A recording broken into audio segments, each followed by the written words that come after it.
Broken Horizons 101, Luhman 16. Chapter 01. By David Evanson. I'm staring at my reflection in the head mirror of my cabin. That's the only real perk of being captain, not having to share your shitter. The guy looking back at me is pushing 40 hard, with tired green eyes and close-cropped red beard that would make my old drill instructors scream. I've put on a few pounds around the middle since I left the service, but I'm blaming that on faulty artificial gravity. Cookies have nothing to do with it. I press 2 fingers to my left temple and touch a barely visible point beneath my skin. A small bump, no bigger than a grain of rice. A souvenir from my time in the UN Space Force. The intracranial implant activates with a familiar tingle. One blink, and the HUD display lights up at the edge of my vision. Local time, ship status, countdown to jump. / 13 hours 47 minutes and 12 seconds ship time. / all systems nominal. / 3 minutes and 28 seconds to jump sequence. Showtime. I leave my cabin. The sounds of the Niña envelop me immediately. The deep thrum of the fusion reactors. The rhythmic clicking of the thermal systems venting heat into the void. The low hum of capacitors slowly charging, like a predator's growl. The ship is getting ready. So am I. I bought the Niña 10 years ago with my early separation bonus. 15 years of loyal service in the UN Space Navy. A situation involving an incompetent superior and orders I refused to follow. The whole thing buried by the brass. A handshake, a generous check, and suddenly I'm self-employed. A guy's got to know when to cut his losses, right? So I signed their NDAs, pocketed the check, and walked out with my honorable discharge. Hooah! I'd enlisted right out of high school. At 33, when they showed me the door, I was too young to live off my military pension. The private sector at least offered an illusion of freedom. And besides, being an interstellar explorer had always been my childhood dream. I imagined myself discovering new worlds, meeting alien civilizations. Yeah, maybe I watched too many sci-fi movies. But here we are. A crew under contract with the UN's Galactic Exploration and Charting Office, searching for habitable worlds. And honestly, it's great. We discover new systems, map the unknown, and get paid to do it. I climb the central ladder to the bridge. The pneumatic doors open with a satisfying hiss. Rajesh Malik is already at his station, sprawled in his seat, relaxed as a cat in the sun. Born on the floating cities of Venus, black hair and tan complexion, but speaking with a Texas cowboy drawl. A walking contradiction. We're in position, Cap, he says without turning around, hands dancing over the flight controls with the ease of someone who's been doing this for decades. To his right, Lexi Howard. Petite British blonde, compact and intense. The ultra-competent type who makes you feel kind of stupid just breathing in the same room. Lexi got kicked out of the Naval Academy for finding and exploiting vulnerabilities in their security system, which is exactly why I hired her. Capacitors at full capacity, Captain, she announces. Course locked on target. I settle into my command chair. The safety harnesses automatically tighten with a satisfying sucking sound. All right, let's do this by the book for the Gecko, I say, activating the voice recorder.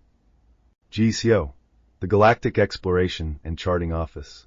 The bureaucratic organism that oversees our work, allows us to exist legally, gives us contracts, and regularly reminds us that this permission can vanish with a single click if we improvise a little too much. I put on my official voice, the one I used in my old life to announce to my superiors that we had a slight problem while everything was on fire. This is Captain Samuel Mercer, commanding the Niña. Earth date, December 26th, 2254. We have arrived at our authorized jump point. Destination, Luhman 16 system. I pause, more out of habit than drama. Mr. Malik, pre-jump checklist? All green, cap capacitors charged. Jump shields active. Miss Howard, navigation? Locked on target, Captain. Perfect. Initiating jump sequence. The ship's AI takes over with its usual synthetic enthusiasm. Attention all personnel. Jump sequence initiated.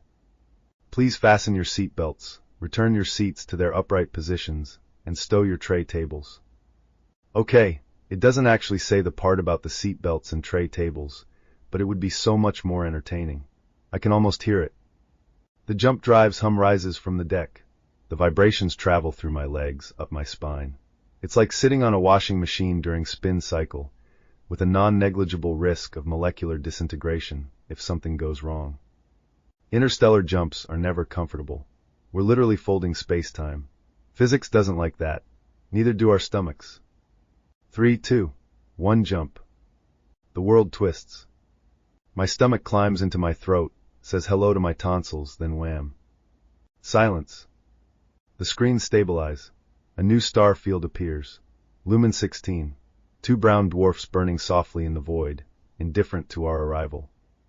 Status? I ask, releasing my breath. All systems nominal, Raj replies. Capacitors in recharge mode. Estimated time, 4 hours to next jump. Position? Exactly where we wanted to be, Captain. After confirming we didn't leave any pieces of ship behind, I unbuckle and stand. The post-jump routine. We survived quantum physics one more time. Nice work, Every. What the hell was that? The bridge door slams open. Sophia Reyes bursts in like a tornado. Tall, lean, black hair thrown into a hasty ponytail, coveralls covered in grease, wrench brandished like a weapon. Raj, are you flying with oven mitts or what? I've got tools down there that changed zip codes. Raj raises his hands, smile easy. That's inertia, darlin'. Physics is a fickle mistress. I'll show you fickle. I was calibrating delicate instruments. Now I have to start all over again. Noted, Sophia, I say. I'll put a memo in your file. Sophia prefers peace and quiet. She responds with a solemn middle finger, followed by a wink that betrays her affection despite the anger. And tell the computer to stop yelling through the whole damn ship. Next time she screams in my ears, I'm ripping her out and spacing her. Direct flight to the nearest star. She stomps off toward her lair on the lower deck, leaving a trail of mechanical frustration in her wake. I think she likes you, I tell Raj. I know. She only threatened to kill me 3 times this week. That's practically true love. We're still recording, boss. The voice comes from my left. Deep. Resonant. A tectonic rumble. Tiny. Our ship's scientist. PhD in exobiology, and pretty much everything ending in ology. But with an ironically inappropriate nickname. Tiny is a nearly 7-foot African-American giant, built like a brick wall, with a shaved head that gleams under the bridge lights. Thanks, Tiny, I say, stopping the recorder. Lexi, can you cut the part with Sophia? Jekko doesn't need to know our chief engineer threatens the crew with blunt instruments. Already done, Captain. Perfect. Raj, you've got first watch. I'm going down for coffee. Anyone want anything? Everyone declines, except Raj, who asks for black tea. Tea.